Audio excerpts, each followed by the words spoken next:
বীরভূমের পর ফের বিপুল পরিমাণ নগদ টাকা উদ্ধার মালদায়। দক্ষিণ দিনাজপুরে নিষিদ্ধ কাপ সিরাপ পাচার মামলার তদন্তে বড় সাফল্য পেল পুলিশ। সোমবার মালদা থানার মঙ্গলবাড়ি এলাকায় স্পেশাল অপারেশন টিম, দক্ষিণ দিনাজপুর জেলা পুলিশ এবং মালদা থানার যৌথ অভিযানে একটি বাড়ি থেকে বিপুল পরিমাণ নগদ টাকা উদ্ধার হয়। উদ্ধার হওয়া টাকার পরিমাণ এতটাই বেশি যে ঘটনাস্থলেই টাকা গোনার জন্য আনা হয়েছে কারেন্সি কাউন্টিং মেশিন। আমরা বিস্তারিত জানার চেষ্টা করব। টেলিফোনে রয়েছেন আমাদের প্রতিনিধি রুহুল। কোন সূত্র ধরে মালদায় এত পরিমাণ নগদ উদ্ধার হয়েছে এবং শেষ পর্যন্ত কি আপডেট রয়েছে, কত টাকা উদ্ধার হয়েছে?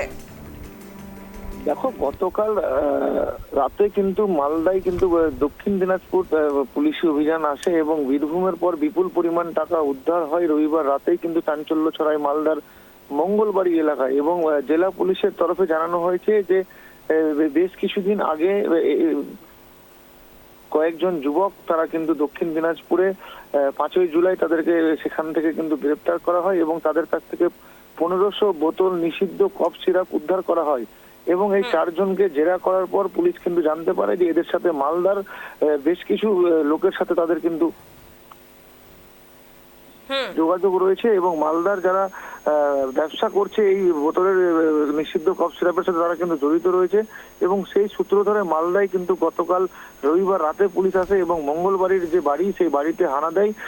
আমরা জানতে পেরেছি সূত্রের মারফত দিলীপ সাহা নামক এই ব্যক্তির বাড়ি একজন মালদার যুবক, তিনি কিন্তু ভাড়া নিয়েছিলেন এবং সেখানেই থাকে সাজানো কিন্তু 500 টাকার নোট সেখান থেকে বাজেয়াপ্ত করে পুলিশ এবং সেখানে রাতেই নিয়ে আসা হয় টাকা গোনার মেশিন এবং সেখান থেকে অনুমান করা হচ্ছে যে এই মাদক পাচার চক্রে কিন্তু আরো বেশ কিছু লোকে যোগসাজশ রয়েছে এবং এই মাদক পাচার চক্র শুধু ভারতেই নয়, পশ্চিমবাংলা হয়ে বাংলাদেশে কিন্তু পাচার করার ছক ছিল এবং সেখান থেকে টাকা আসছে কিনা এবং আন্তর্জাতিক কোন রকম টাকা লেনদেন রয়েছে কিনা সমস্ত কিছু কিন্তু এই বিশেষ এসটিএফ এর যে দল গঠন করা হয়েছে রাজ্য পুলিশের তরফে তারা কিন্তু খতিয়ে দেখছে। এখনো পর্যন্ত কিন্তু টাকার পরিমাণ জানানো হয়নি পুলিশের তরফে এবং গোটা রাত কিন্তু তল্লাশি চালিয়েছে পুলিশ এবং সকালে পর্যন্ত সেই টাকা গোনার কাজ কিন্তু চলছে। কোনামি রুহুল, উদ্ধার হওয়া টাকার উৎস সম্পর্কে পুলিশ প্রাথমিকভাবে কিছু জানতে পেরেছে এবং তদন্তে আর কি কি গুরুত্বপূর্ণ তথ্য বা নথি উদ্ধার হয়েছে? দেখো, প্রাথমিকভাবে পুলিশের অনুমান উদ্ধার হওয়া এই বিপুল নগদ অর্থ নিষিদ্ধ কাপ সিরাপ পাচার চক্রের লেনদেনের সঙ্গে যুক্ত থাকতে পারে।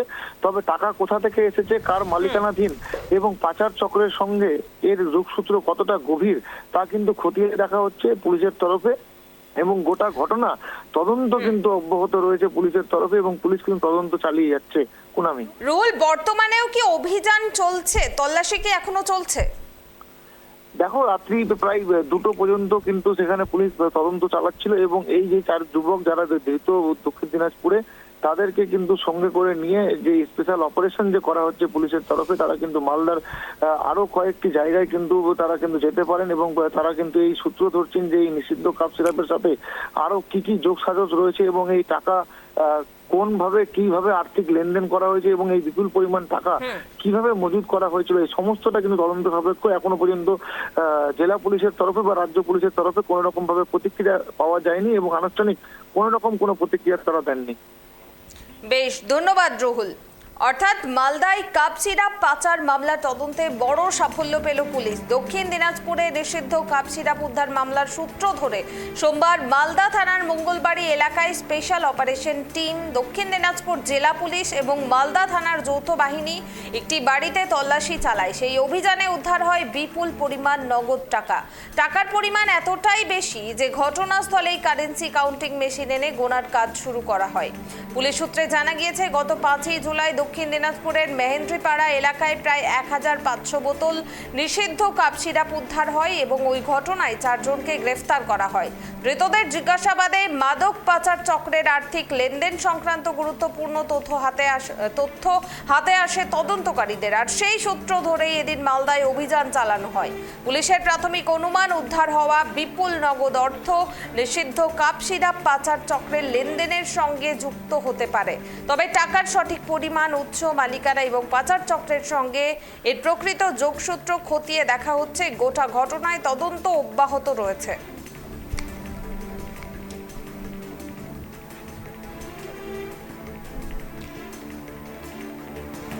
যেমন আমরা জানি যে ছেলেটা তো আমাদের এলাকার ছেলে, 1 নম্বর ওয়ার্ডে বাড়ি। ও বললো আমি বিয়ে করব। আমরা কাগজে চেয়েছিলাম যে আধার কার্ডটা দাও, যে দাদা আমরা তো বাড়িটাকে ভেঙেছি, তো আমাদেরকে দিয়ে দিচ্ছি। এবার আমিও দেখলাম যে পরিচিত ছেলে, এলাকার ছেলে।